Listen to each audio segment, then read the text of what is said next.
दरबार में बीरबल के सामने दो थाल रखे थे। एक में चमकते मोती, दूसरे में साधारण जौ के दाने। सब हंस रहे थे। क्या बीरबल अब मोती बोएगा? कुछ दिन बाद जब अकबर खेत पहुंचे तो दंग रह गए। जौ लहरा रहे थे और मोती मिट्टी में दफन थे। बीरबल मुस्कुराकर बोले, जहाँपनाह, हर कीमती चीज़ कीमती नहीं होती। दिल्ली के शाही महल में एक दिन बादशाह अकबर अपने शानदार दरबार में बैठे थे। सोने चांदी के स्तंभों से सजा हुआ दरबार, चारों ओर दरबारी खड़े थे। कोई कवि, कोई मंत्री, कोई सेनापति, हर कोई अपनी अपनी बातों से बादशाह को खुश करने की कोशिश में लगा था। लेकिन उस दिन बादशाह का मूड कुछ अलग था। उन्होंने दरबार की शांति तोड़ते हुए कहा, आज मैं तुम सबको एक सवाल देता हूँ। जो भी मुझे सबसे अनोखी और सच्ची बात बताएगा, उसे मैं सोने से तोल दूंगा। दरबार में हलचल मच गई।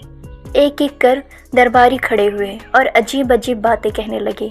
किसी ने कहा, जहाँपनाह, दुनिया में सबसे अजीब बात यह है कि लोग सोने की कीमत जानते हैं पर समय की नहीं। किसी ने कहा, बादशाह सलामत, औरतें और किस्मत दोनों कब बदल जाए कोई नहीं जानता। अकबर मुस्कुराए, पर उनकी आंखों में वो चमक नहीं थी जो उन्हें किसी जवाब में चाहिए थी। उन्होंने कहा, ये सब बातें मैं पहले भी सुन चुका हूँ। क्या कोई वाकई अनोखी बात कह सकता है? तभी शांति के बीच बीरबल आगे बढ़े। उनके चेहरे पर वही शरारती मुस्कान थी जो अकबर को बहुत भाती थी। वे झुककर बोले, जहाँपनाह, अगर अनुमति दें तो मैं कल इसका उत्तर एक उदाहरण के साथ दूंगा। अकबर ने कहा, ठीक है बीरबल, हम इंतजार करेंगे, पर याद रखना, जवाब वाकई अलग होना चाहिए। अगले दिन बीरबल दरबार में दो थाल लेकर आए।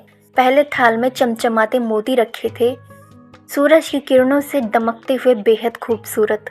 दूसरे थाल में साधारण जौ के दाने थे, छोटे भूरे, बिल्कुल सामान्य। अकबर ने पूछा, बीरबल ये क्या है?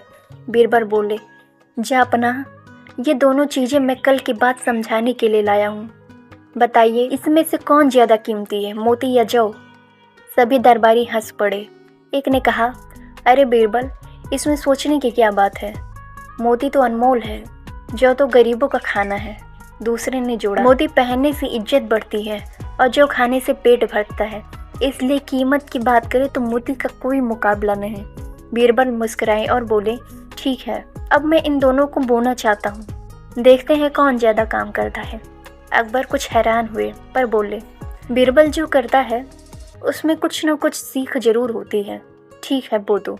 कुछ हफ्तों बाद बीरबल ने बादशाह को खेत में चलने को कहा। सूरज की रोशनी में खेत चमक रहे थे। जहाँ जौ के दाने बोए गए थे वहाँ हरी भरी फसल लहरा रही थी, हवा में झूमती हुई।